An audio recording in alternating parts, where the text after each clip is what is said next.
तो भाई आज की इस वीडियो में हम पढ़ने वाले हैं सेक्शन 3 का टॉपिक जुल्फ़िकार अली भुट्टो। तो सबसे पहले वही हम थ्योरी पढ़ लेते हैं, उसके बाद एंड में क्वेश्चन आंसर सेशन की तरफ चलेंगे।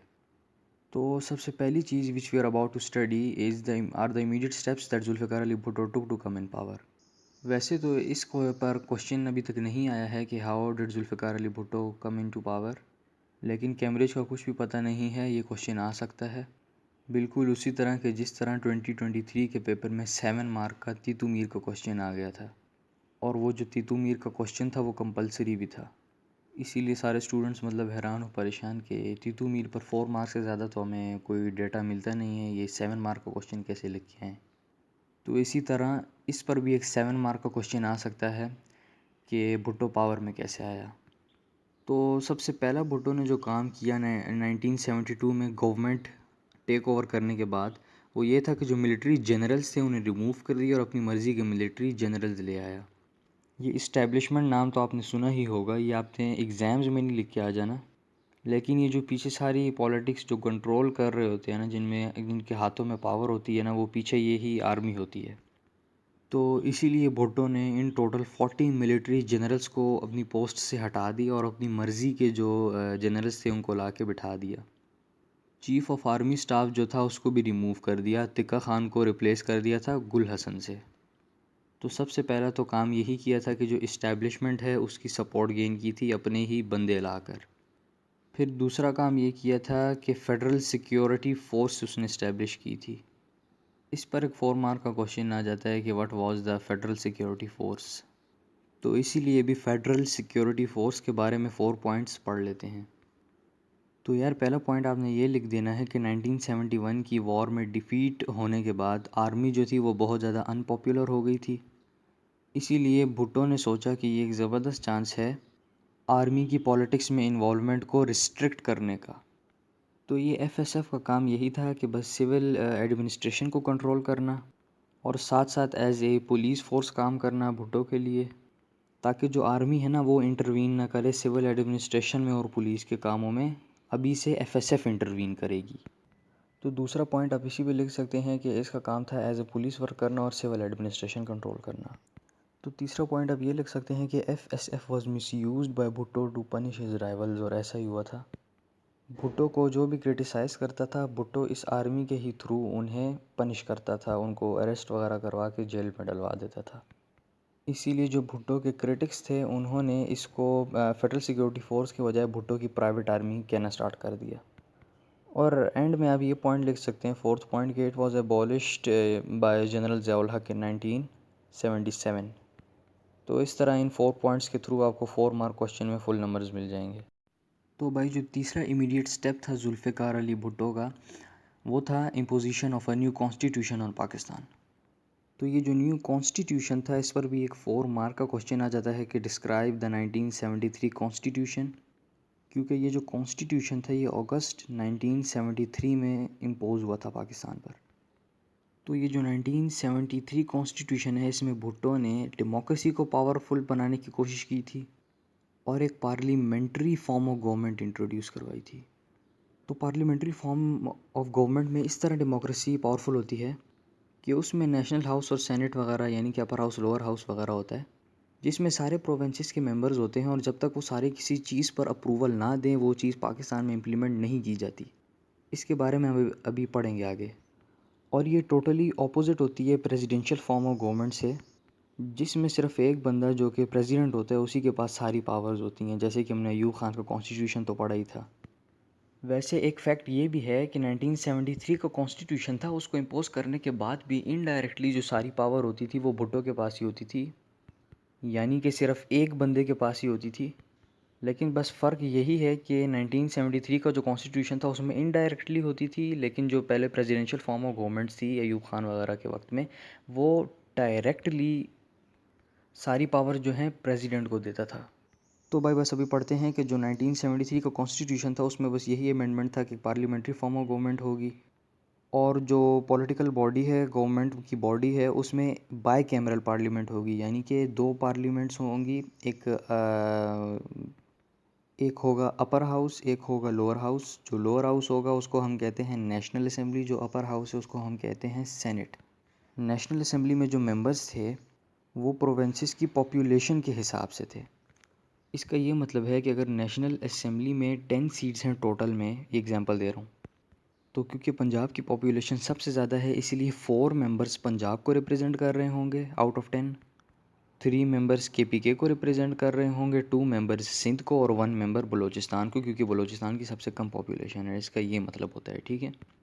फिर सेनेट की बात करते हैं। सेनेट में एक अच्छा काम ये करवाया जुल्फ़िकार अली भुट्टो ने कि उसमें इक्वल नंबर ऑफ़ सीट्स थी सारे प्रोविंसेस के रिप्रेजेंटेटर्स के लिए। यानी कि अगर पाकिस्तान के 4 प्रोविंसेस हैं ना, तो जो अगर फॉर एग्ज़ाम्पल 12 टोटल सीट्स हैं सेनेट में, तो पाकिस्तान में 4 प्रोविंसेस हैं, इसीलिए हर प्रोविंस के 3 रिप्रेजेंटेटर्स सेनेट में होंगे। और सेनेट को जुल्फ़िकार अली भुट्टो ने एक ये पावर भी दे दी थी कि कोई लॉ उस वक्त तक इम्पोज नहीं होगा पाकिस्तान में जब तक अप्रूव ना हो जाए both by senate and by national assembly. और सेनेट क्योंकि अपर हाउस था तो लास्ट जो अथॉरिटी थी वो सेनेट के पास थी।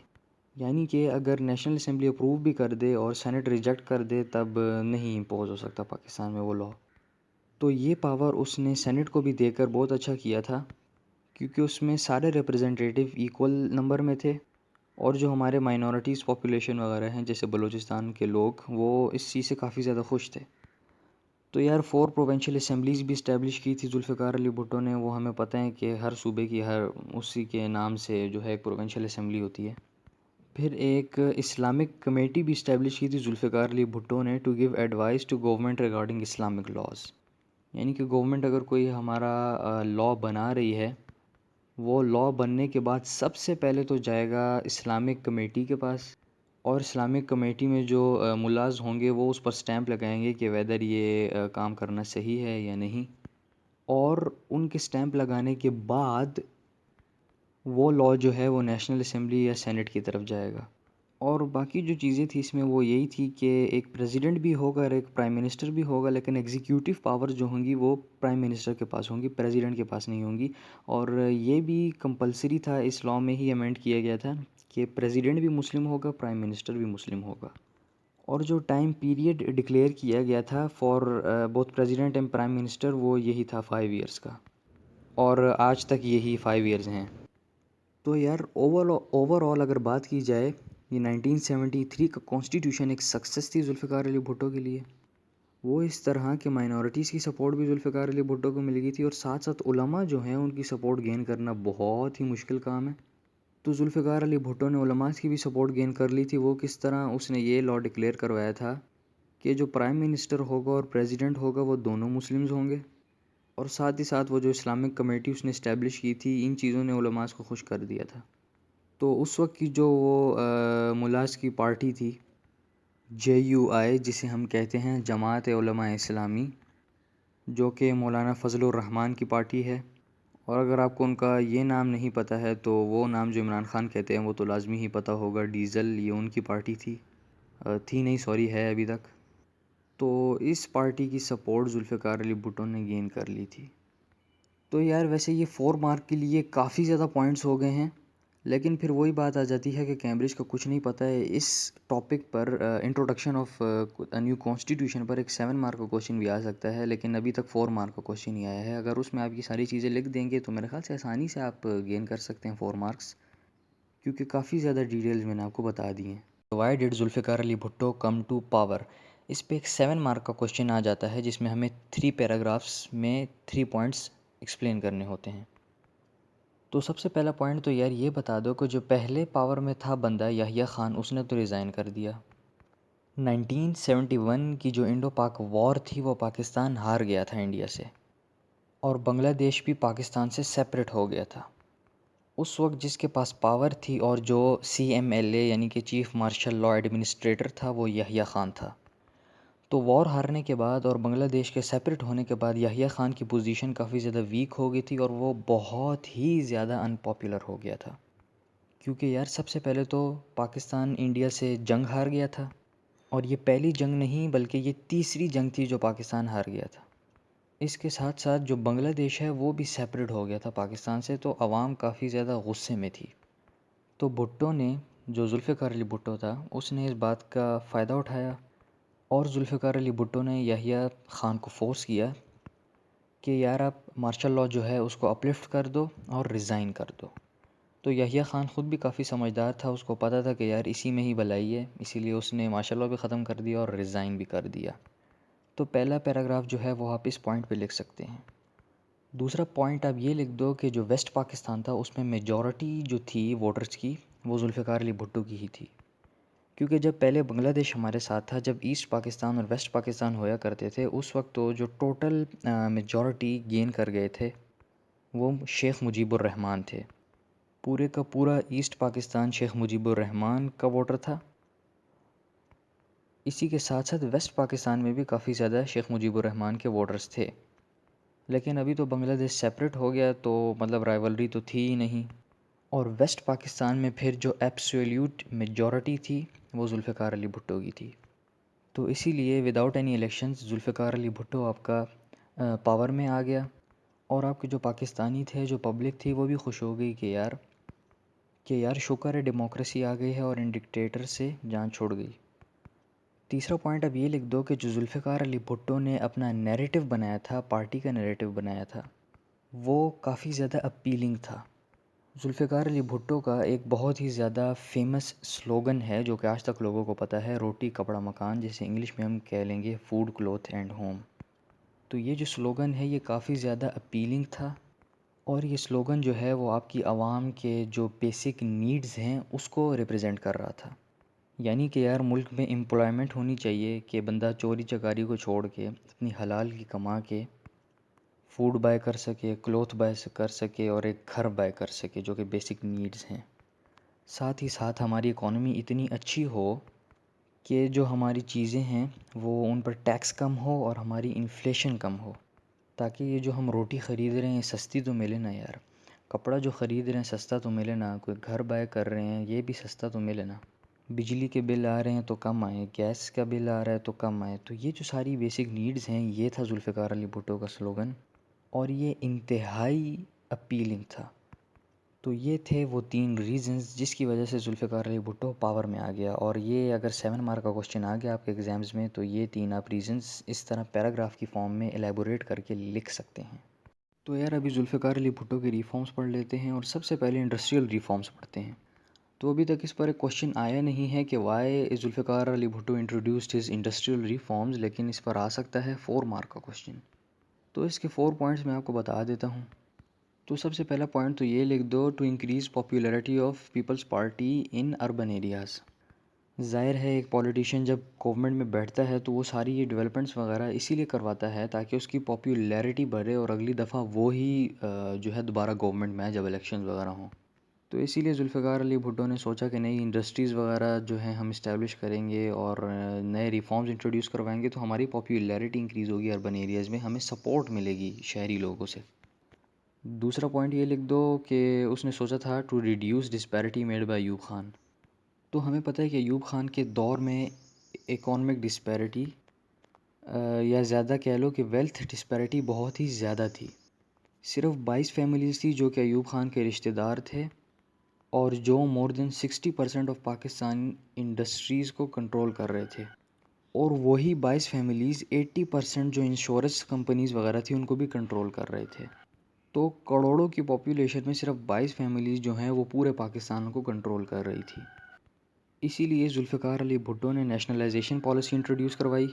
ये नेशनलाइजेशन पॉलिसी में असल में ये होता था कि जो आपके प्राइवेटली कंट्रोल्ड सिस्टम्स हैं, यानी कि इंडस्ट्रीज़ वगैरह या बाकी बिजनेसेस हो गए, स्कूल्स वगैरह, इसको गवर्नमेंट नेशनलाइज कर लेती थी, यानी कि प्राइवेट लोगों से छीन लेती थी, उनके ऑनर से ले लेती थी और फिर अपने ही जो सिविल सर्वेंट्स थे उनको उधर बिठा देती थी और वो कंट्रोल करते थे उन सेक्टर्स को। तो जुल्फ़िकार अली भुट्टो ने जो वेल्थ की डिस्पैरिटी थी उसको ख़त्म करने के लिए नेशनलाइजेशन इंट्रोड्यूस करवाई थी। तो तीसरा पॉइंट आप ये लिख सकते हैं कि ये to improve living standards of employees.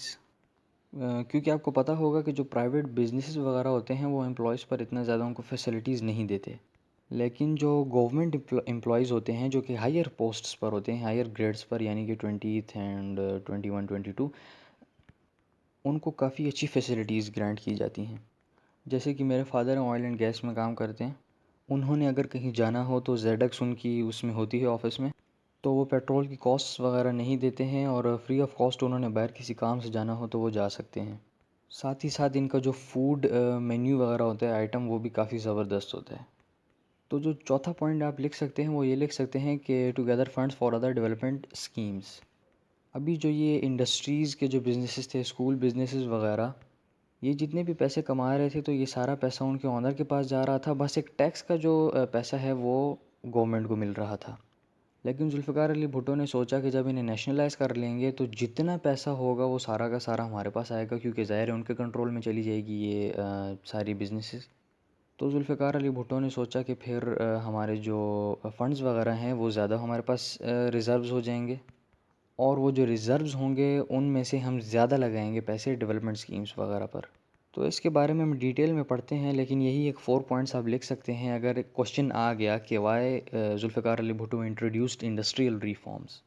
तो अभी इंडस्ट्रियल रिफॉर्म जो थे भुट्टो के, उनको पढ़ लेते हैं। तो nationalisation as industrial reform introduce करवाया था भुट्टो ने। तो इस नेशनलाइजेशन पर एक 4 मार्क का क्वेश्चन आ जाता है। तो इसमें पहला पॉइंट आप ये लिख सकते हैं कि इकोनॉमिक रिफॉर्म ऑर्डर इंट्रोड्यूस करवाया था जनवरी 1972 में भुट्टो ने, और उसमें नेशनलाइजेशन उसने इंट्रोड्यूस करवाई थी। तो इस ऑर्डर के पास होने के बाद भुट्टो ने 70 मेजर जो बिजनेसेस थे पाकिस्तान के और इंडस्ट्रियल यूनिट्स वगैरह थे उनको नेशनलाइज कर लिया। तो दूसरा पॉइंट आप इस पर भी लिख सकते हैं कि नेशनलाइजेशन होती क्या है। तो nationalisation is the taking of control of private businesses from their owners and placing them under the federal ministry of production. फिर तीसरा पॉइंट आप ये लिख सकते हैं कि मार्च 1972 तक जो बड़ी मेजर इंश्योरेंस कंपनीज थी उनको नेशनलाइज कर लिया गया था, और 1974 तक जो बैंक्स थे उनको नेशनलाइज कर लिया गया था, मेजर बैंक्स। तो फोर्थ पॉइंट आप ये भी लिख सकते हैं कि this policy was a mix of successes and failures, और जिनमें से एक सक्सेस बस आप लिख दें कि इन्फ्लेशन फेल फ्रॉम 25% टू 6%। 1972 में 25% थी और 1976 में 6% थी इन्फ्लेशन। तो ये सब कुछ लिख देंगे, आपका 4 मार्क का ये क्वेश्चन जो है वो डन हो जाएगा। तो भाई अभी सक्सेसेस और फेलियर्स पढ़ लेते हैं इन्हीं इंडस्ट्रियल रिफॉर्म्स के। तो सबसे पहले सक्सेस तो वही है कि इन्फ्लेशन कंट्रोल हो गई, और उस पर मैंने आपको बता दिया था कि 1972 तक 25% थी और 1976 तक 6% हो गई थी। और पता है ना क्या, पीछे से सब कुछ ख़राब चल रहा हो लेकिन आप अगर इन्फ्लेशन कंट्रोल कर दे तो ये आपकी पार्टी के लिए बहुत ज़्यादा पॉपुलैरिटी वाली बात होती है। क्योंकि ज़ाहिर है आम बंदे को तो इकोनॉमिक्स वगैरह का कुछ नहीं पता है, उसको बस सामने जनरल मोटी मोटी चीज़ें जो नज़र आ रही हैं वो उसी से जज करती है गवर्नमेंट को। और इन्फ्लेशन कम होने की वजह से जुल्फ़िकार अली भुट्टो ने काफ़ी ज़्यादा सपोर्ट गेन कर ली थी। तो अभी फेलियर्स पढ़ लेते हैं जिन पर एक 7 मार्क का क्वेश्चन भी आ जाता है। सक्सेसेस पर नहीं आता है क्योंकि सिर्फ एक ही सक्सेस थी कि इन्फ्लेशन कंट्रोल हो गई थी। इस पर ना 4 मार्क का आता है ना 7 मार्क का। तो सबसे पहले तो आप बता देंगे कि जो हमारी फैक्ट्रीज़ थी या इंडस्ट्रीज़ थी वही फेल हो गई थी। जो कैपेबल वर्कर्स थे उनको निकाल दिया गया था इन इंडस्ट्रीज़ वगैरह में से, और जो सिविल सर्वेंट्स थे, गवर्नमेंट सर्वेंट्स थे, उनको जो है वो इधर जॉब्स दे दी गई थी। अब ज़ाहिर है जब आप एक्सपर्ट्स को निकाल के जो कम एक्सपीरियंस रखने वाले लोग हैं उनको आप इंट्रोड्यूस करवा दोगे फैक्ट्रीज़ कंट्रोल करवाने के सिस्टम में, तो ज़ाहिर है फिर फैक्ट्रीज़ फ़ेल तो होंगी ना। तो यही इन्होंने किया था, और वो जो नए लोग आए थे फैक्ट्रीज़ को कंट्रोल करने के लिए उनके पास कोई एक्सपीरियंस नहीं था और वो फ़ेल हो गए फैक्ट्रीज़ को रन करने में। तो दूसरा पॉइंट आप लिख दो कि चीज़ों की जो प्रोडक्शन है वो डिक्रीज़ हो गई। तो ज़ाहिर है कि जब फैक्ट्रीज़ में बंदे ही नहीं सही होंगे तो प्रोडक्शन तो डिक्रीज़ होगी ना, जिसकी वजह से जो आपकी मार्केट है उधर भी बहुत सी चीज़ों की शॉर्टेज होने लग गई थी। और यही वजह है कि पाकिस्तान ने बहुत सी चीज़ें जो कि लोकल लेवल पे बनती थी वो भी बाहर से इंपोर्ट करानी पड़ी पाकिस्तान को, और वो गुड्स जो पाकिस्तान एक्सपोर्ट करता था वो भी काफ़ी हद तक कम हो गई थी। तो तीसरा पॉइंट आप इस पर लिख देना कि नो फर्दर इन्वेस्टमेंट, यानी कि जो आपके बिजनेसमैन्स थे उन्होंने इन्वेस्टमेंट करनी छोड़ दी इस मुल्क में। तो जो बिजनेसमैन्स थे उन्होंने जब देखा कि यार ये तो बहुत ही अजीब पॉलिसी आई हुई है पाकिस्तान में नेशनलाइजेशन की, तो उन्होंने अपने जो बाकी बचे कुछ बिजनेसेस भी थे पाकिस्तान में वो भी यहाँ से बंद करके वो बाहर चले गए। फिर पाकिस्तान में इन्वेस्टमेंट करने के बजाय उन्होंने बाहर के मुल्कों में इन्वेस्टमेंट की। और साथ ही साथ जो फॉरेन इन्वेस्टर्स थे उन्होंने भी देखा कि यार इतना अनस्टेबल मुल्क है कि जिसमें किसी भी वक्त कुछ भी हो सकता है, तो इसीलिए उन्होंने भी अपनी इन्वेस्टमेंट्स जो हैं वो डिक्रीज़ कर दी पाकिस्तान में। तो इस तरह ये आप बस 3 पैराग्राफ्स लिख दें, इन 3 पॉइंट्स में आपको 7 मार्क्स मिल जाएंगे। आपका 7 मार्क का क्वेश्चन आसानी से हो जाएगा अगर फेलियर्स पर आया, बल्कि आता है फेलियर्स पर पूरा 7 मार्क का क्वेश्चन आता है कि why did Zulfikar Ali Bhutto's industrial reforms fail. तो यार अभी जो हेल्थ रिफॉर्म्स थे जुल्फ़िकार अली भुट्टो के, उनको स्टडी कर लेते हैं। तो सबसे पहले तो हमें पढ़ना है RHCs और BHUs के बारे में, जो कि जुल्फ़िकार अली भुट्टो ने इस्टेब्लिश की थी। तो RHU की जो फुल फॉर्म है वो है रूरल हेल्थ सेंटर, और BHU की फुल फॉर्म है बेसिक हेल्थ यूनिट। और ये बस हेल्थ सेंटर्स होते थे। ये RHC जो होता था रूरल हेल्थ सेंटर, ये रूरल एरियाज़ में इस्टेब्लिश किए गए थे, और BHU जो था बेसिक हेल्थ यूनिट, ये अर्बन एरियाज़ में इस्टेब्लिश किए गए थे। तो ये पॉपुलेशन के हिसाब से किया गया था, और हमें पता है कि रूरल एरियाज़ में पॉपुलेशन कम होती है कंपैरेटिवली अर्बन एरियाज़ के। इसीलिए जो RHC था वो हर 60,000 पीपल के लिए एक RHC इस्टेब्लिश किया गया था। वेयर एज़ हर 20,000 बंदे के लिए एक BHU इस्टेब्लिश किया गया था, क्योंकि जो अर्बन एरियाज़ हैं उधर पॉपुलेशन ज़्यादा होती है। और दूसरी एक वजह ये भी थी कि जो RHU था वो एक बड़ा सेंटर होता था, बड़ा हेल्थ यूनिट होता था। और इस RHU में एक डॉक्टर होता था, एक LHV यानी कि लेडी हेल्थ विजिटर होती थी, जो कि सॉर्ट ऑफ नर्सेज ही होती हैं, और पैरामेडिक्स भी होते थे, यानी कि वो लोग जिनको मेडिकल जो मेडिसिन हैं उनमें एक्सपीरियंस हो। वेयर एज़ जो BHU था वो एक स्मॉल यूनिट था, और उसमें सिर्फ एक डॉक्टर होता था और पैरामेडिक्स होते थे, कुछ LHV नहीं होती थी। और हाँ, RHU में सर्जिकल फैसिलिटीज़ भी होती थी, लेकिन बेसिक सर्जिकल फैसिलिटीज़, लेकिन BHU में वो भी नहीं होती थी। तो BHU जो था वो बस एक यूनिट था हेल्थ का, और इसमें ज़्यादा फैसिलिटीज़ नहीं थी, क्योंकि अर्बन एरियाज़ में इनको इस्टेब्लिश किया गया था, और अर्बन एरियाज़ में और भी काफ़ी ज़्यादा अच्छे हॉस्पिटल्स वगैरह होते हैं, जो कि जिधर आप अपनी सर्जरीज़ वगैरह करवा सकते हैं। लेकिन रूरल एरियाज़ में ये फैसिलिटीज़ नहीं होती, इसलिए RHC को ये फैसिलिटीज़ ज़्यादा दी गई थी। और भुट्टो की इन्हीं हेल्थ रिफॉर्म्स की एक बहुत अच्छी बात ये थी कि इसने एम्प्लॉयमेंट पाकिस्तान में इंक्रीज़ की थी। हमें पता है कि आज भी सबसे ज़्यादा एडॉप्टेड जो करियर है पाकिस्तान में वो ये डॉक्टर्स का ही है, यानी कि ये बायोलॉजी और मेडिसिन्स की तरफ जाने वाले। तो ये जितने भी लोग LHVs बनते थे उस वक्त में, डॉक्टर्स बनते थे या पैरामेडिक्स वगैरह बनते थे, वो उनको काफ़ी एम्प्लॉयमेंट मिली थी भुट्टो के इस काम से। साथ ही साथ भुट्टो ने कुछ मेडिकल कॉलेजेस वगैरह भी इस्टेब्लिश किए थे। तो दूसरा जो भुट्टो ने काम किया था वो ये था कि जो न्यू ग्रेजुएट्स हैं उनको रिमोट एरियाज़ में, रूरल एरियाज़ में सर्व करना उन पर कंपलसरी था। यानी कि एक बंदा है जिसने स्कूल में बायो पढ़ी, फिर कॉलेज लेवल पर उसने बायो पढ़ी, फिर यूनिवर्सिटी लेवल में उसने MBBS या जो उसने करना था वो कर लिया, डॉक्टर जब बन गया, क्योंकि न्यू ग्रेजुएट है, एक्सपीरियंस उसके पास कुछ नहीं है, इसीलिए जो रिमोट और रूरल एरियाज़ हैं 1 साल के लिए उस बंदे ने उधर काम करना होगा, ठीक है, फॉर 1 ईयर। साथ ही साथ एक और ऑर्डर भुट्टो ने पास करवाया कि मेडिसिन जो हैं वो उनके सॉल्ट नेम से सेल होंगी, उनके बिज़नेस नेम से या ब्रांड नेम से नहीं सेल होंगी। जैसे कि अगर मैं आपको एग्जांपल दूं तो सॉल्ट नेम जो है वो सारी मेडिसिन्स का जो कि पर्टिकुलर काम करती हैं वो सेम होता है। जैसे कि एक मेडिसिन है जिसको हम कहते हैं टाइलेनॉल, और दूसरी मेडिसिन है जिसे हम कहते हैं पेनाडोल। तो ये जो टाइलेनॉल है और पेनाडोल है, ये दोनों एक ही मेडिसिन हैं, यानी कि इन दोनों का जो सॉल्ट नेम है वो पैरासीटामोल है। यानी कि जो टाइलेनॉल है और पेनाडोल, ये दोनों कंपनीज़ एक ही चीज़ बना रही हैं, जो कि है पैरासीटामोल, लेकिन जो बेच रही हैं वो अपने ब्रांड के नाम से बेच रही हैं। तो जुल्फ़िकार अली भुट्टो ने इसी चीज़ को बंद करवाया कि यार ब्रांड के नाम से आपने नहीं बेचनी है चीज़, जो उसका सॉल्ट नेम है उसी नाम से बेचनी है। तो इसका एक सक्सेस था और एक फेलियर था। एक सक्सेस ये थी कि जो प्राइस थी मेडिसिन की वो डिक्रीज़ हो गई थी। वो कैसे डिक्रीज़ हुई थी? वो इस तरह के यार, ये जो बिजनेसेस वाले थे, जैसे कि अभी टाइलेनॉल का नाम किसी ने नहीं सुना होगा, लेकिन पेनाडोल का नाम सबको पता है। इसीलिए जब आप शॉप पे जाओगे, क्योंकि मार्केटिंग अच्छी हुई हुई है पेनाडोल की, तो आपने टाइलेनॉल की जगह पेनाडोल ख़रीदनी है। तो इसी तरह वो टैबलेट्स जिनकी मार्केटिंग अच्छी हुई हुई होती है, वो बिजनेसेस उन टैबलेट्स को महंगा करके बेचती हैं। लेकिन जब ये ब्रांड नेम पर बैन लग गया और सॉल्ट नेम पर जो है वो अलाउ कर दिया गया, तो अभी आप दुकान पे जाओगे, अभी आप जो भी दवाई देखोगे सामने, उधर पैरासीटामोल ही लिखा हुआ होगा, ना किसी पे टाइलेनॉल लिखा होगा, ना पैनाडोल लिखा होगा। तो बंदा या तुक्के में या तो पैनाडोल उठा लेगा या तो टाइलेनॉल उठा लेगा, यानी कि वो सॉल्ट नेम से बिकेगी, फिर ब्रांड नेम का किसी को नहीं पता होगा। इसीलिए जो बिज़नेस के लोग हैं वो फिर उनकी प्राइस को डिक्रीज़ कर देते हैं और फिर ऑलमोस्ट सारी जो मेडिसिन होती हैं उनकी प्राइस इक्वल हो जाती है। तो ये एक सक्सेस था। अगर फेलियर्स की बात करें तो फिर वही बात है कि कंपनीज अपने बिजनेसेस इधर बंद कर दिए पाकिस्तान में और बाहर के मुल्क चले गए, क्योंकि ज़ाहिर है अगर पैनाडोल ज़्यादा बिक रही है तो भाई उन लोगों ने काफ़ी ज़्यादा पैसा लगाया है पैनाडोल की मार्केटिंग में।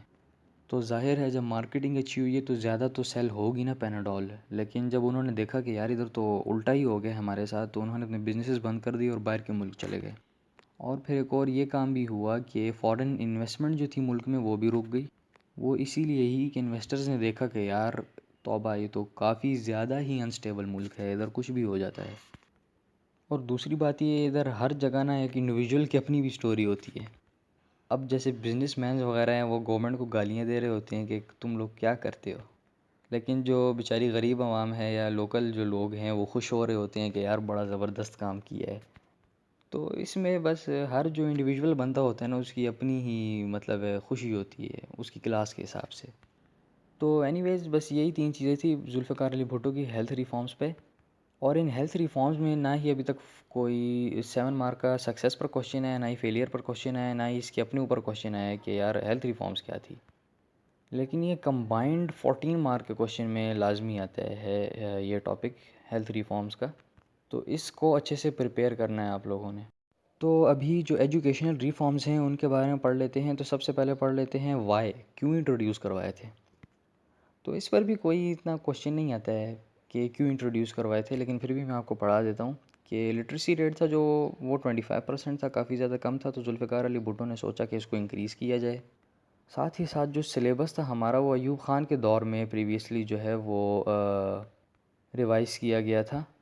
और फिर उसके बाद तकरीबन कोई 7-8 साल हो गए थे कि नहीं, सिलेबस हमारा जो पहले अयूब ख़ान के दौर में रिवाइज़ हुआ था वही अभी तक चला आ रहा था, ओल्ड सिलेबस था। तो जुल्फ़िकार अली भुट्टो ने ये भी डिसाइड किया कि जो सिलेबस है उसको मॉडर्नाइज़ किया जाए और अप टू डेट किया जाए। तो जुल्फ़िकार अली भुट्टो के थॉट्स पढ़ लिए, अभी पढ़ लेते हैं कि एजुकेशनल रिफॉर्म्स में उसने क्या क्या किया। सबसे पहले तो वही नेशनलाइजेशन इंट्रोड्यूस करवाई। नेशनलाइजेशन अगर आपने इधर से आपने वीडियो देखनी स्टार्ट की है तो आपको समझ नहीं आएगी, पीछे मैंने समझा दी है बड़ा अच्छा, बस मोटा मोटा अभी मैं समझा देता हूँ तो कि नेशनलाइजेशन होती क्या है। ये होता है नेशनलाइजेशन की जो आपके प्राइवेट बिजनेसेस हैं उनको आप नेशनलाइज कर लेते हैं और गवर्नमेंट के कंट्रोल में ले आते हैं। तो ये जो नेशनलाइजेशन इंट्रोड्यूस करवाई थी जुल्फ़िकार अली भुट्टो ने एजुकेशन रिफॉर्म्स में, इसके सिर्फ फेलियर्स ही थे। तो पहला फेलियर ये था कि यार एडमिशन्स के जो एडमिशन्स थे वो रैपिडली काफ़ी ज़्यादा इंक्रीज़ हुए थे। और एडमिशन्स के रैपिडली इंक्रीज़ होने की वजह से टीचर शॉर्टेज हुई थी। एडमिशन्स इसीलिए रैपिडली इंक्रीज़ हुए थे क्योंकि ज़ाहिर है वो गवर्नमेंट के अंदर जब आ गए थे स्कूल्स तो उनकी फ़ीस वगैरह जो है वो डिक्रीज़ कर दी थी गवर्नमेंट ने। प्राइवेट लोग आपको पता है वो एज़ बिज़नेस रन करते हैं स्कूल्स को, वो काफ़ी हाई फ़ीसेस रखते हैं। लेकिन गवर्नमेंट ने जब उसका कंट्रोल ले लिया तो फ़ीस काफ़ी डिक्रीज़ हो गई, इसीलिए एडमिशन्स काफ़ी ज़्यादा इंक्रीज़ हो गए, जिसकी वजह से हमारे पास टीचर शॉर्टेजेस हुई थी। तो ये एक बहुत बड़ा फेलियर था क्योंकि जो एजुकेशन की क्वालिटी है वो ही डिक्रीज़ हो गई थी। एक टीचर जो है वो किसी 50 स्टूडेंट्स के बैच को नहीं पढ़ा सकती, इफ़ेक्टिवली नहीं पढ़ा सकती। साथ ही साथ जुल्फ़िकार अली भुट्टो ने जो प्राइमरी एजुकेशन है वो फ्री कर दी थी और कंपलसरी कर दी थी हर स्टूडेंट पर। लेकिन जो अर्बन लोग थे वो तो स्कूल जाते ही जाते थे, पहले भी जाते थे और इस रिफ़ॉर्म के बाद भी जाते थे। लेकिन ये जो फ्री और compulsory primary education mainly Bhutto ने इंट्रोड्यूस करवाई थी, ये रूरल लोगों के लिए इंट्रोड्यूस करवाई थी कि उनके बच्चे स्कूल आएँ, पढ़ें और आगे जाके कुछ मुल्क के लिए कंट्रीब्यूट करें। लेकिन जो रूरल एरियाज़ थे उन्होंने इस चीज़ पर इंटरेस्ट नहीं लिया, क्योंकि हमें पता है कि रूरल एरियाज़ में जो चाइल्ड लेबर है वो काफ़ी ज़्यादा है। लोग शादी करते हैं, काफ़ी ज़्यादा बच्चे पैदा करते हैं, उसके बाद वो जो बच्चे हैं जब थोड़े से बड़े होते हैं उन सबको फार्म्स वगैरह पर छोड़ देते हैं। तो इसलिए फार्मर्स ने बोला कि यार अगर इनको हम स्कूल्स भेजना स्टार्ट कर देंगे तो इधर हमारे जो बिज़नेस है फार्मिंग का उसका क्या होगा। इसलिए फार्मर्स ने अपने बच्चों को स्कूल नहीं भेजा, यानी कि जो मेन रीज़न था इस रिफॉर्म को इंट्रोड्यूस करवाने का वही फेल हो गया। तीसरा आप ये बता सकते हो कि यार टोटल जो एजुकेशन का बजट था उसमें से सिर्फ 13% जो है वो प्राइमरी एजुकेशन पर इन्होंने स्पेंड किया था। एक तो नेशनलाइजेशन की वजह से पहले ही काफ़ी ज़्यादा रश हो गई थी स्कूल में, ऊपर से बाद में जब भुट्टो ने फ्री कर दी थी और कंपलसरी कर दी थी प्राइमरी एजुकेशन, तब जो प्राइमरी लेवल्स पर रश थी वो डबल हो गई थी, एडमिशन्स डबल इंक्रीज़ हो गए थे। लेकिन अगर हम बजट की बात की जाए तो जो प्राइमरी लेवल पर जो उन्होंने बजट लगाया था वो सिर्फ 13% था, बहुत कम था। यानी कि एक एक अगर टीचर जो है वो 100 स्टूडेंट्स के बैच को पढ़ा रही होती थी, क्योंकि उन्होंने बजट जो है प्राइमरी एजुकेशन का वो कम रखा हुआ था, टीचर्स को फ़ीस वगैरह जो है वो कम देते थे। तो इस वजह से ये पूरा फेल हो गया। और कुछ न्यू स्कूल्स वगैरह भी इस्टेब्लिश करवाए थे जुल्फ़िकार अली भुट्टो ने, कॉलेजेस वगैरह। और एक और इसने काम किया था कि जो सिलेबस है उसको रिवाइज़ किया था, मॉडर्नाइज़ किया था, अप टू डेट किया था और सेम सिलेबस पूरे पाकिस्तान में इम्पोज करवाया था। और अगर हम ओवरऑल बात करें तो 5 साल में सिर्फ 1% इंक्रीज़ आया था पाकिस्तान की लिटरेसी रेट में। यानी कि यार अगर आप ओवरऑल बात करो ना तो ये जो पूरे एजुकेशनल रिफॉर्म्स थे ना ये फ़ेल हो गए थे जुल्फ़िकार अली भुट्टो के। इसीलिए एक अलग से 7 मार्क का क्वेश्चन आता है, why did the educational reforms of Zulfikar Ali Bhutto fail. Successes पर कोई क्वेश्चन नहीं आता है रे। तो यार यही 7 मार्क के क्वेश्चन में जो पीछे मैंने आपको सब कुछ पढ़ाया था बस वही लिख देना कि यार मतलब पैराग्राफ्स इन पर लिख देना, admission increased, teacher decreased, rural people opposed and rate increased by only 1%। ठीक है, तो आपको 7 मार्क्स इंशाल्लाह फुल मिल जाएंगे। तो भाई अभी अयूब खान के जो लैंड रिफॉर्म्स थे या एग्रीकल्चर रिफॉर्म्स थे उनको स्टडी कर लेते हैं। तो यार जुल्फ़िकार अली भुट्टो ने सबसे पहले तो ये लॉ पास करवाया था कि इरिगेटेड लैंड जिस बंदे के पास होगा वो मैक्सिमम 250 एकर्स हो सकता है और अनइरिगेटेड लैंड मैक्सिमम 500 एकर्स हो सकता है। यानी कि जो अयूब खान ने वैल्यूज़ सेट की थी उसका half. For irrigated land Ayub Khan set 500 acres and for unirrigated land Ayub Khan set 1000 acres. दूसरा उसने यही कहा था कि जो सरप्लस लैंड होगा यानी कि जो एक्स्ट्रा लैंड होगा वो फार्मर्स को बेच दिया जाएगा। और सिक्योरिटी ऑफ टेनेंट स्कीम जो थी, तो ये सिक्योरिटी ऑफ टेन्योर स्कीम है, मैंने इधर टेनेंट लिख दिया गलती से, 4 मार्क्स इस पर क्वेश्चन आता है, वो इंट्रोड्यूस करवाई थी जुल्फ़िकार अली भुट्टो ने। तो भाई ये जो सिक्योरिटी ऑफ टेन्योर स्कीम है इस पर एक सेपरेट 4 मार्क का क्वेश्चन आ जाता है, उसके 4 पॉइंट्स मैं आपको बता देता हूँ। तो सबसे पहली अमेंडमेंट थी उसमें कि tenant farmers have the first right to get the surplus land. इस अमेंडमेंट का ये मतलब है कि जो लैंड लॉर्ड्स के पास एक्स्ट्रा लैंड है, अगर वो उस लैंड को सेल करना चाहें तो सबसे पहला राइट ख़रीदने का उनके जो फार्मर्स हैं किराए पे जो उनके लैंड पर काम कर रहे हैं, फार्मिंग कर रहे हैं, उनका है। पहले मैं आपको ये समझा देता हूँ कि टेनेंट फार्मर्स होते क्या हैं। तो टेनेंट फार्मर्स वो फार्मर्स होते हैं जो कि किराए की ज़मीन पर काम करते हैं, वो ज़मीन जो उनकी अपनी नहीं बल्कि किसी और की होती है, और उस ज़मीन पर काम करने का वो किराया देते हैं लैंडलॉर्ड को। वो उस ज़मीन पर काम करते हैं और अपनी फसलों और हार्वेस्ट्स वगैरह को बेचते हैं, उससे प्रॉफ़िट कमाते हैं और प्रॉफ़िट में से कुछ पैसा जो कि इनका किराया बनता है, प्रॉफ़िट में से वो किराया टेनेंट फार्मर्स लैंडलॉर्ड्स को दे देते हैं। तो जो दूसरा पॉइंट था सिक्योरिटी ऑफ टेन्योर स्कीम का वो ये था कि tenant farmers couldn't be kicked out. इसका मतलब ये है कि जो लैंड लॉर्ड अपनी लैंड पर एक टेनेंट फार्मर रखने वाला है उसको वो रिप्लेस नहीं कर सकता अनलेस के बाकी कोई मसले हों। जैसे कि अगर वो टेनेंट फार्मर अपना रेंट वगैरह ना पे करे तो आप उसे रिप्लेस कर सकते हो, लेकिन अगर वो बिल्कुल स्मूथ चल रहा है, रेंट वगैरह सब पे कर रहा है, तो पहले दिन आपने जो फार्मर रखा है अपनी ज़मीन पर काम करने के लिए रेंट पर, आपने हमेशा उसी को ही रखना है अपने पास। तो तीसरा पॉइंट आप इस क्वेश्चन में ये बता सकते हैं कि जो लैंडलॉर्ड्स थे वो मेनली नेशनल असेंबली के मेंबर्स थे, यानी कि पावरफुल पॉलिटिशियंस। तो फिर समझ ही रहे होंगे आप कि इन लोगों ने क्या किया होगा। These landlords ruined the entire scheme. ये लोग जो हैं अपनी मर्ज़ी से रेंट पे जो फार्मर्स होते थे, टेनेंट फार्मर्स, उनको बाहर भी निकाल देते थे विदाउट एनी प्रॉब्लम।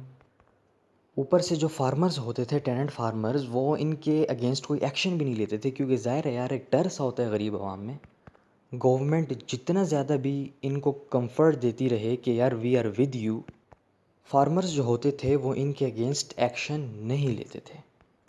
और साथ ही साथ आखिरी पॉइंट आप ये भी लिख सकते हो कि जो पहला पॉइंट है इस स्कीम का वो भी फेल ही हो गया था, क्योंकि यार अगर फार्मर्स इतने अमीर होते कि करोड़ों की ज़मीन ख़रीद सकते थे तो वो रेंट पे थोड़ी ना काम करते कोई ज़मीन पे। तो फाइनल पॉइंट आप ये भी लिख सकते हो कि the tenant farmers were not wealthy enough to buy the surplus land. तो यार अभी जो एग्रीकल्चरल रिफॉर्म्स के फेलियर्स हैं जुल्फ़िकार अली भुट्टो के, वो पढ़ लेते हैं क्योंकि सक्सेसेस कोई नहीं है और ना ही सक्सेसेस पर कोई क्वेश्चन आता है। तो सबसे पहला जो फेलियर था वो ये था कि यार लोग अपनी जो लैंड लॉर्ड्स थे वो अपनी ज़मीनें ट्रांसफ़र कर देते थे। एग्जाम्पल से समझाता हूँ, जैसे कि कोई लैंड लॉर्ड है जिसके पास 500 एकर्स इरीगेटेड ज़मीन है। अभी लॉ के मुताबिक 250 एक बंदा इंडिविजुअल रख सकता है मैक्सिमम ज़मीन, लेकिन एक लैंड लॉर्ड है जिसके पास 500 एकर्स है। तो वो लैंडलॉर्ड क्या करता था कि 500 में से 250 एकड़्स अपने बड़े बेटे के नाम कर देता था और 250 अपने पास ही रखता था, अपने नाम ही रखता था। तो इससे क्या होता था कि जो लॉ इम्पोज भी नहीं होता था उस बंदे पर, क्योंकि उसकी 500 एकड़्स इरीगेटेड लैंड तो अभी चली गई ना, अभी तो उसके पास 200 ही बची है और 250 ही बची है, 250 उसके बेटे के नाम है। लेकिन ऑन दी अदर हैंड अगर हम ओवरऑल देखें तो ओवरऑल जो 500 एकड़ ज़मीन है वो उसी बंदे के पास रहती है, क्योंकि यार ज़ाहिर है वो भुट्टो के टॉपल डाउन होने का इंतज़ार कर रहा होगा। उसके बाद जब टॉपल डाउन हो गया भुट्टो, नए रिफॉर्म्स आ गए, तो जो बेटा है अपना उससे कह के वो वापस ज़मीन ले सकता है, या अगर ना भी उससे वापस ले तो ओवरऑल जो है ज़मीन वो उन्हीं की फैमिली के पास है ना। तो इस तरह ये जो लोग हैं लैंड लॉर्ड जो अपनी ज़मीनें ट्रांसफ़र कर देते थे। दूसरा ये कि जो मोस्टली पाकिस्तान के लैंड लॉर्ड्स थे वो नेशनल असेंबलीज़ के ही मेंबर्स थे। तो वो जो वीक लीगल सिस्टम है पाकिस्तान का उसको एक्सप्लॉइट करके जो है ज़मीनें जो कि उनसे ले ली गई थी उनको वापस गेन कर लेते हैं। तो ये जो लैंड लॉर्ड्स हैं नेशनल असेंबली के, उन पर भी कोई मतलब इतना उनको मसला नहीं होता है। तीसरा ये मसला था कि यार वो जो टेनेंट्स थे, किसान थे, वो तो सारे गरीब लोग थे।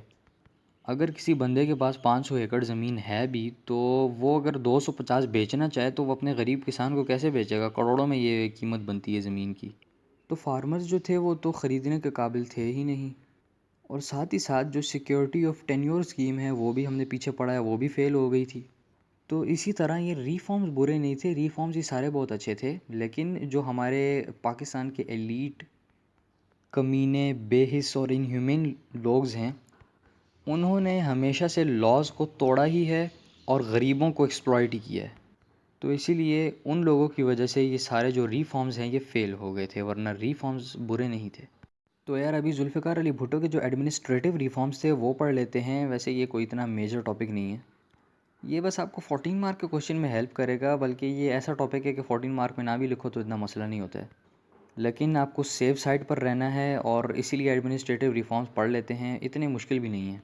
तो यार इसमें बस यही है कि इसने अलाउ कर दिया था direct entry at higher posts, यानी कि कोई बंदा अगर गवर्नमेंट जॉब कर रहा है और वो 18th ग्रेड पर है या 90th ग्रेड पर है, तो गवर्नमेंट अगर चाहे तो उसे 22nd ग्रेड पर जो है प्रमोशन दे सकती है विदाउट लेटिंग हिम गो थ्रू ग्रेड 20 और ग्रेड 21। और ये जो लॉ पास करवाया था जुल्फ़िकार अली भुट्टो ने, ये अपने लोगों के लिए करवाया था, और फिर उसने नेपोटिज़म की थी, यानी कि फेवरेटिज़म किया था, और जो अपने रिश्तेदार वगैरह थे अपने जानने वगैरह वाले उनको बस हायर लेवल पर जो है वो प्रमोशन दे देते थे। तो ये बहुत ही एक गलत काम हुआ था।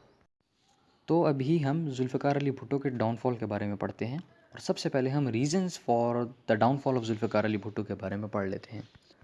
तो यार सबसे पहले तो जो लोग थे उन्होंने जो नेशनलाइजेशंस थी जुल्फ़िकार अली भुट्टो की उनको अपोज़ किया था। जो बिजनेसमैन थे उन्होंने जुल्फ़िकार अली भुट्टो के जो इंडस्ट्रियल नेशनलाइजेशन है उन्हें अपोज़ किया था, और जो स्कूल वगैरह की ज़ाहिर नेशनलाइजेशन है वो भी एक बिज़नेस ही होता है, उसको अपोज़ किया था। और जो मिडिल क्लास लोग हैं उन्होंने जुल्फ़िकार अली भुट्टो की जो एजुकेशनल लेवल पर स्कूल नेशनलाइजेशन पॉलिसी थी उसे अपोज़ किया था। वो इसीलिए क्योंकि जो स्टैंडर्ड ऑफ एजुकेशन था वो डिक्रीज़ हो रहा था, और ये हमने पीछे पढ़ चुके हैं एजुकेशनल रिफॉर्म्स वाले जो मेरा पार्ट है उसमें। और साथ ही साथ पूरी की पूरी जो पॉलिटिकल मैसेज थी जुल्फ़िकार अली भुट्टो ने अपने अगेंस्ट कर ली थी। तो 9 पॉलिटिकल पार्टीज़ की एक अलायंस बनी थी, पीएनए पाकिस्तान नेशनल अलायंस, जो कि भुट्टो के अगेंस्ट थी, भुट्टो की अपोजिशन में थी। और ये इन्हीं पार्टी के लोग थे जो कि भुट्टो ने एफएसएफ को यूज़ करके जेलों में डाले थे। तो अभी ये पार्टी जो थी सारी 9 पार्टीज़ और इनकी अलायंस ये तो काफ़ी ज़्यादा गुस्से में थी और काफ़ी ज़्यादा भुट्टो के अगेंस्ट थी, और 24 घंटे जो है वो ट्राई करती रहती थी to topple down the government of Zulfikar Ali Bhutto. तो इसीलिए ये जो यूज़ ऑफ एफएसएफ किया था जुल्फ़िकार अली भुट्टो ने, इसने भी काफ़ी ज़्यादा अनपॉपुलर किया था जुल्फ़िकार अली भुट्टो को। और साथ ही साथ जुल्फ़िकार अली भुट्टो ने अपने जो ओल्ड पार्टनर्स थे उनके साथ स्ट्रिक्टनेस स्टार्ट कर दी थी। ओल्ड पार्टनर जिनकी मदद से जुल्फ़िकार अली भुट्टो ऊपर आया था, प्राइम मिनिस्टर बना था, और वही पार्टनर्स जिन्होंने उसकी पार्टी चलाई और एडमिनिस्ट्रेशन में उसकी हेल्प की, उनके साथ जुल्फ़िकार अली भुट्टो सडनली स्ट्रिक्टनेस करने लग गया। तो वो जो ओल्ड पार्टनर्स थे वो भी उसके न्यू एनिमीज़ बन गए। तो इसीलिए जुल्फ़िकार अली भुट्टो ने तमाम लोगों से जो है वो दुश्मनी मोल ली थी। तो ये फिर रीज़न्स में आ जाता है for the downfall of Zulfikar Ali Bhutto. तो यार अभी 1977 के जो इलेक्शंस हैं उनके बारे में पढ़ लेते हैं। तो यार हमें पता है कि जुल्फ़िकार अली भुट्टो जो था वो 1972 में प्राइम मिनिस्टर बना था पाकिस्तान का, और उसके 5 साल गुजर गए थे as the prime minister of Pakistan, और अभी 1977 आ गया था, इसलिए जनरल इलेक्शंस अनाउंस करवाए थे भुट्टो ने 1977 में। तो जो भुट्टो की अपोजिशन में थी वो वही पीएनए थी, पाकिस्तान नेशनल अलायंस, जिसमें 9 पार्टीज़ थी। तो उलमास की सपोर्ट गेन करने के लिए पीएनए ने इस्लामिक टच दिया और कहा कि हम इस्लामिक रूल लाएंगे पाकिस्तान में, और काफ़ी ज़्यादा प्रो इस्लामिक तकरीरें भी की। लेकिन at the end of the day ये हुआ कि पाकिस्तान पीपल्स पार्टी जीत गई और पीएनए हार गई। लेकिन पीएनए ने क्लेम किया कि रिगिंग हुई है इलेक्शंस में। रिगिंग का मतलब होता है धांधली, ये लफ्ज़ आपने सुना ही होगा। ये वोटों के साथ मतलब है नाइंसाफ़ी करते हैं। यानी कि अगर पाकिस्तान पीपल्स पार्टी का कोई बंदा है, उसने ज़्यादा वोट्स जीते हैं और पीएनए के बंदे ने कम वोट्स जीते हैं, तो पाकिस्तान पीपल्स पार्टी का जो वोट है वो उठा के पीएनए को दे देंगे। ये मैं एग्जांपल दे रहा हूँ आपको। यानी कि जो वोटिंग में चीटिंग करते हैं उसे हम रिगिंग या धांधली कहते हैं। तो भाई अभी जुल्फ़िकार अली भुट्टो तो जीत गया था, लेकिन जो पीएनए है वो रिज़ल्ट्स को नहीं एक्सेप्ट कर रही थी। इसीलिए जुल्फ़िकार अली भुट्टो ने दोबारा एफएसएफ को यूज़ किया और वाइड स्प्रेड जो है अरेस्ट्स वगैरह किए थे काफ़ी ज़्यादा पॉलिटिशियंस के। और पीएनए ने in reaction country wide anti Bhutto protest start कर दिया था। प्रोटेस्ट तो नहीं कहेंगे इसे, कैंपेन कह लेंगे, या इसे हम उर्दू में धरना कहते हैं। तो भाई अभी आर्मी जनरल्स जो थे वो हमेशा से जो है पाकिस्तान का, उनको प्राइम मिनिस्टर प्रेसिडेंट बनने का बहुत शौक़ था। तो इसीलिए ज़ियाउल हक ने देखा कि यार ये तो हालात बड़े ही नुआंस हैं। तो इसीलिए ज़ियाउल हक ने एक्सक्यूज़ दिया कि मुल्क में पॉलिटिकल अनरेस्ट है, और उसने मार्शल लॉ इम्पोज़ कर दिया पाकिस्तान पर। और जो ज़ियाउल हक है उसने जुल्फ़िकार अली भुट्टो को और बाकी जो पॉलिटिशियंस थे उनको मिलिट्री कस्टडी के अंदर रख दिया और मार्शल लॉ इम्पोज़ कर दिया पाकिस्तान पर। और फिर एंड में जो टॉपिक आ जाता है वो होता है एग्जीक्यूशन ऑफ जुल्फ़िकार अली भुट्टो। तो ज़ियाउल हक ने जुल्फ़िकार अली भुट्टो को मरी शिफ्ट कर दिया था, और मरी में जुल्फ़िकार अली भुट्टो को ज़ियाउल हक ने हाउस होल्ड किया था। यानी कि एक तरीके से एक मॉडर्न जेल में रखा हुआ था। हाउस होल्ड में असल में ये होता है कि आप किसी पॉलिटिशियन को जेल नहीं डालते हो, बल्कि उसे किसी अच्छे होटल में रख देते हो, लेकिन उसको अपनी जो है पॉलिटिकल एक्टिविटीज़ करना अलाउ नहीं होती। तो जुल्फ़िकार अली भुट्टो को पहले मरी शिफ्ट कर दिया गया, लेकिन बाद में उसे रिलीज़ कर दिया गया, और ये भी अलाउ कर दिया गया कि यार जो पॉलिटिकल कैंपेन्स वगैरह कर रही हैं वो कर ले, क्योंकि इलेक्शंस में बुलवाने वाला हूँ। ज़ियाउल हक ने इलेक्शंस प्रॉमिस किए थे।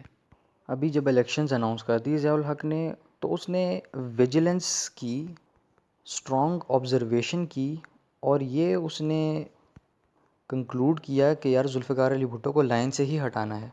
वो इसीलिए क्योंकि जुल्फ़िकार अली भुट्टो की जो लोकल लेवल पर पॉपुलैरिटी थी वो काफ़ी ज़्यादा थी, और निकलने के कुछ टाइम बाद ही जुल्फ़िकार अली भुट्टो ने काफ़ी ज़्यादा मैसेज को अपनी सिंपैथी जो है ना वो दिलवा दी थी, बड़ी मैसेज की सपोर्ट गेन कर ली थी। तो जुल्फ़िकार अली भुट्टो को टोटली लाइन से बाहर फेंक देने के लिए ज़ियाउल हक ने एक प्लान किया। वो प्लान ये था कि जुल्फ़िकार अली भुट्टो के अगेंस्ट जो मर्डर केस था उसको रीओपन कर दिया। नवाब मोहम्मद ख़ान कसूरी के मर्डर का केस, जो कि अहमद रज़ा ख़ान कसूरी का फ़ादर था, और ये पॉलिटिशियंस थे पाकिस्तान के उस वक्त, और जुल्फ़िकार अली भुट्टो के ओपोनेंट भी थे। तो एफएसएफ जो है उसने नवाब मोहम्मद ख़ान कसूरी का मर्डर किया था, और ये लोग कहीं बस गाड़ी में जा रहे थे कि अचानक से एफएसएफ का अटैक हो गया, इन पर एम्बश हो गया।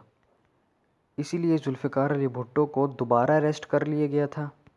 पहले तो रिलीज़ कर दिया गया था ना, मरी के जब लाए थे मरी में, तो उसके बाद रिलीज़ कर दिया गया था। लेकिन फिर उसको जब ज़ियाउल हक ने जब सेंस किया कि यार ये तो हाथ से बाहर जा रहा है, तो उसको दोबारा अरेस्ट कर दिया गया और ये केस उस पर खोल दिया गया।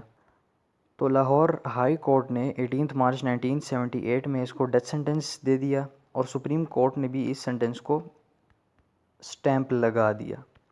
और फिर 4 अप्रैल 1979 को जुल्फ़िकार अली भुट्टो को हैंग कर दिया गया रावलपिंडी की जेल में। तो भाई हमारी थ्योरी डन हो गई है। अभी क्वेश्चंस की तरफ आ जाते हैं। तो सबसे पहले एक हमारे पास 4 मार्क का क्वेश्चन आता है जो कि है what was the Shimla agreement. तो भाई it was an agreement between Zulfikar Ali Bhutto and Indian prime minister Mrs Indira Gandhi in 1972 this was signed. और इसे शिमला एग्रीमेंट इसीलिए कहते हैं क्योंकि ये शिमला जो है उधर साइन की गई थी। तो हमें पता है कि 1971 की वॉर में 90,000 सोल्जर्स जो थे वो इंडियन कस्टडी में चले गए थे। तो जो प्राइम मिनिस्टर इंदिरा गांधी थी उन्होंने प्रॉमिस किया था कि ये 90,000 सोल्जर्स आपको वापस कर दिए जाएंगे। और जुल्फ़िकार अली भुट्टो ने फिर प्रॉमिस किया कि ये जो प्रॉब्लम है कश्मीर का ये इंडिया के साथ हम डायरेक्टली डिस्कस करेंगे विदाउट एन आर्बिट्रेटर, यानी कि यूएनओ वगैरह जो कि बीच में इंटरवीन कर जाते हैं। तो यार जब भुट्टो 90,000 सोल्जर्स पाकिस्तानी सोल्जर्स वापस पाकिस्तान ले आया तो काफ़ी ज़्यादा उसकी पॉपुलैरिटी हो गई, वो काफ़ी ज़्यादा मशहूर हो गया पाकिस्तान में। तो ये 4 पॉइंट्स आप लिख देंगे, आपको 4 मार्क्स इंशाल्लाह कंप्लीट मिल जाएंगे इस क्वेश्चन में। तो एक और 4 मार्क का क्वेश्चन आ जाता है डिस्क्राइब ओआईसी। तो भाई ओआईसी की जो फुल फॉर्म है वो है ऑर्गेनाइजेशन ऑफ इस्लामिक कॉरपोरेशन। तो यार ओआईसी की आपने बस हिस्ट्री बता देनी है। असल में हुआ ये था कि एक क्रिश्चियन था जिसका नाम था रोहान, जो कि टूरिस्ट वीज़ा पर इज़राइल गया हुआ था, टूरिस्ट वीज़ा पर। उधर उसने एक अटेम्प्ट की थी अल-अक्सा मॉस्क को जलाने की, बर्न करने की। लेकिन वो अटेम्प्ट फ़ेल हो गई क्योंकि जो इज़राइली गवर्नमेंट थी उन्होंने उसको पहले ही अरेस्ट कर लिया था। और जब ऐसा हुआ था तो जो मुस्लिम स्टेट्स थी जितनी भी पूरी दुनिया की, उन्होंने एक ऑर्गेनाइजेशन बनाई थी ओआईसी, इसी नाम से, ऑर्गेनाइजेशन ऑफ इस्लामिक कंट्रीज़। पहले तो इसका कोई और नाम था, बाद में ओआईसी बना था। तो इसका जो फर्स्ट सेशन था वो मोरक्को में हेल्ड हुआ था जिसमें पूरी दुनिया के जो मुस्लिम एग्जीक्यूटिव लीडर्स थे वो इंक्लूड थे। वेयर एज़ इसका जो सेकंड सेशन हुआ था वो लाहौर में हुआ था। और जो लाहौर में हुआ था उसमें 35 मुस्लिम स्टेट्स के जो एग्जीक्यूटिव लीडर्स थे उन्होंने पार्टिसिपेट किया था, इंक्लूडिंग द फ़लस्तीनियन लीडर जो कि अभी फ़ौत हो चुके हैं, यासिर अराफ़ात। तो पहले इसका कुछ और नाम था लेकिन 2011 के बाद इसको नाम दिया गया था organisation of Islamic corporation OIC. तो बस एक ये इस पे 4 मार्क का क्वेश्चन आता है। ये जो सारा कुछ मैंने बताया ये आप लिख दें तो इंशाल्लाह आप इसमें भी फुल मार्क्स गेन कर लेंगे। अच्छा, तो एक और क्वेश्चन आ जाता है 7 मार्क का, explain why Zulfikar Ali Bhutto adopted the policy of nationalisation of privately owned industries. तो ऊपर जो मैंने आपको इंडस्ट्रियल रिफॉर्म्स में रीजंस पढ़ाए थे कि जुल्फ़िकार अली भुट्टो ने इंडस्ट्रियल रिफॉर्म्स क्यों क्यों इंट्रोड्यूस करवाए हैं, तो वो जो रीजंस हैं वही आप इधर लिख सकते हैं। तो ये बहुत ही आसानी हो जाएगी आपके लिए कि एक ही आंसर आप दोनों क्वेश्चंस में लिख सकते हैं। तो अगर आपने वो पार्ट नहीं देखा तो पीछे मेरी वीडियो में देख लें, मैंने एक्सप्लेन कर दिया है। तो भाई अभी बस ओवरऑल सारे क्वेश्चन में रीड करके बता देता हूँ और बताता हूँ कि कौन सा कितने मार्क में आता है। सबसे पहले 4 मार्क का आ जाता है describe the terms of the 1973 constitution.